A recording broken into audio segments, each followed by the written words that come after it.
I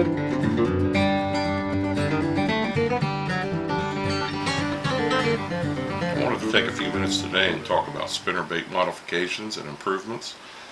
Just little things you can do to improve your catch ratios and maybe help you find more fish. When you look at the spinner baits that I've got on the table, there's all kinds of colors, all kinds of sizes, just a lot of offerings for different days, different water, different fish. So it's easy to amass quite a collection of them. But they all have a few things in common, and those are the things we're going to talk about today, how we could maybe change, tweak, or modify those to give us a little edge. When I look at this bait, first thing I did on it when I got it was I switched from the silver blade that came with it to a black powder coated blade. Just costs 50 cents or so to do that. A pair of split ring pliers and 3 minutes and you can do it. And it can really change, how you're presenting that bait in different waters and make a huge difference.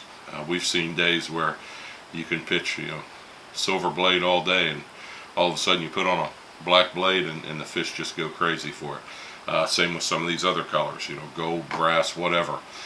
So try to have a variety, and rather than go out and spend a fortune buying the baits that have some of the different colors, you can just switch your own, and it's a lot cheaper and just as effective. The other thing is, you'll notice that that bait has a trailer hook on it. I very rarely fish a spinner bait without a trailer hook, especially because I like to add bodies, which we'll talk about here in a moment, to those baits, and you don't want them biting back here at the back of the skirt, at the back of the tail, and not getting hooked. So I always add trailer hooks, and there's several brands available. KVD by Mustad, Eagle Claw. There's several out there. But what I would caution you on, and something that's very important, you can see this is the Eagle Claw brand that comes with the little rubber band, and you pop that rubber band over the eye of the hook, stick it right over the main hook, and then it rides back there. But when you do that, that rubber band tends to stick, and as you're coming through the brush, if you hit brush, that hook can get stuck sideways like that. It's going to cause you to miss fish. It can get stuck up, down, all kinds of different ways. So I don't rig them that way typically. I did that to show you today why we don't do that typically. What I'll typically do is go ahead and put the hook, the trailer hook, over the other hook, the main hook, so that it's free, and then stick that rubber band on there across that main hook, and that keeps it from coming back out when the fish is fighting or any other time, but also allows it to swing freely, and that's going to get you a lot more hookups by rigging it that way. So keep that in mind when you get the kind that have that rubber band keeper on them. You can do it the other way. Lots of folks do, but me personally, I'd rather have that hook swinging free. Gives it any angle that fish is coming by, that hook's going to get in his mouth. Another thing that I like to do is add some body to these spinners. You can see I use a lot of stick worms for that. I'll use swim baits, like in that case. Here's a nice black and blue spinner bait that I bought. I changed the hook to a black. It had 2 silvers on it. I changed one to black. Then I added, of course, the trailer hook, and then I found a nice stick worm with a black body and a blue tail, and it goes well with that. Really complements that skirt on that bait, and what should work out very nicely. So when you're going to modify them, when you're going to add to them, here's a nice KVD bait over here, another Strike King. What you want to do is, if we wanted to add this white swim bait, and it sounds obvious, but make sure that when you get the swim bait on there, it's in the upright swimming position. You don't want it upside down. That's going to change the way it trails. You want to make sure it's on there straight, because if you get it crooked, your swim bait's not going to track straight, and you want it tracking straight, especially because you're usually throwing these things around grass, submerged timber, things like that. And you want to know where that bait's going as you're swimming it. So what we want to do is feed that on there, and you want to get it all the way up to the head of the bait, so that it fits up there good and snug, but not too far like that. So then once you've got it on there, you've verified that it's straight, then you can come back and slide your trailer hook over. And this one is one of the type that comes with a little clear piece of tubing rather than the red rubber band like the Eagle Claw. This is the KVD from Mustad, and it comes with a little clear piece of tubing. And I'm sure you probably can't see that on the screen there, but it's just a little piece of clear tubing like a fish tank hose or something like that. And you just slide that over, being very careful. You often will pop across there, and then all at once you stab yourself with the trailer hook.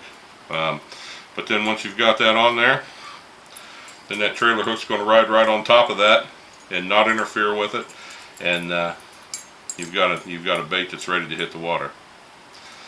And like I said, I use a whole variety. You know, some of these are nickels, some are KVD Strike Kings.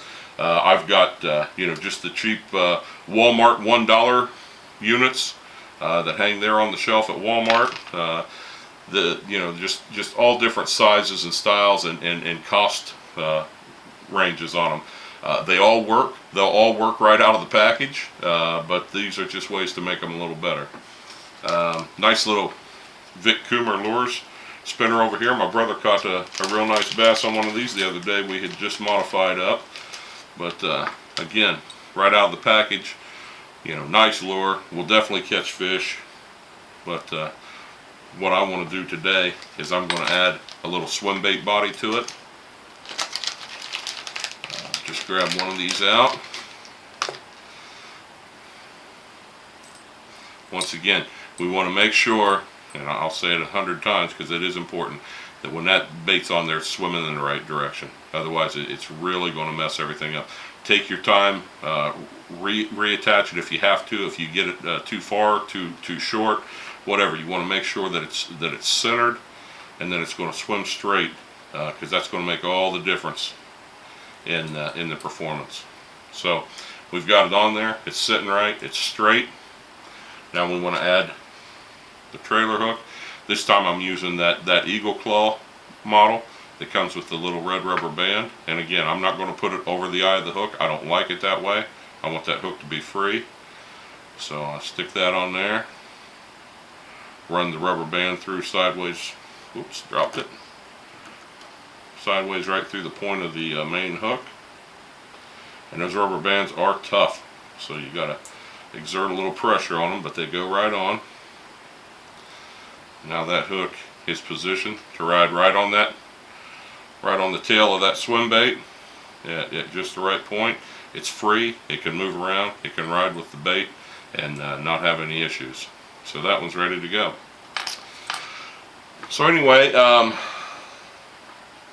we can also take these little stick worms, do the same thing. One thing I'll say is you want to cut them off. You know, that's a pretty long worm there. That's like a 6-incher. You don't want all that riding back there. I'll cut them off, and how you do that is you want to grab your trailer hook,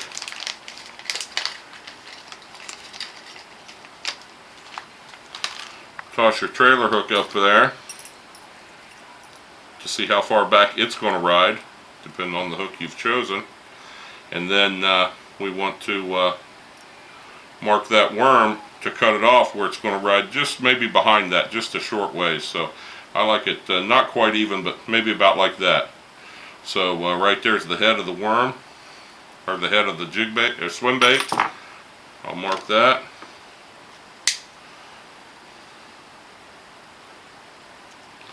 We'll cut it off. Take that trailer hook back off there for a minute.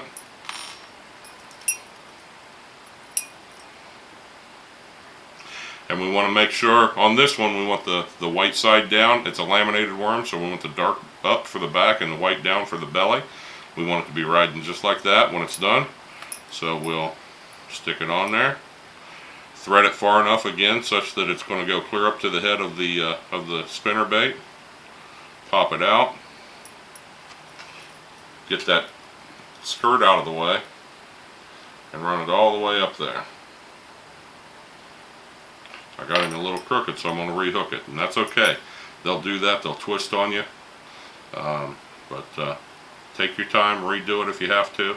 Make sure that it rides straight and that it's the lamination is correct to match the body of a fish, and it's also going to line up well then with the way the skirt is made. So there's that one. We'll drop that hook over. I got to get, here's one right here I can use. Get that rubber band off of there.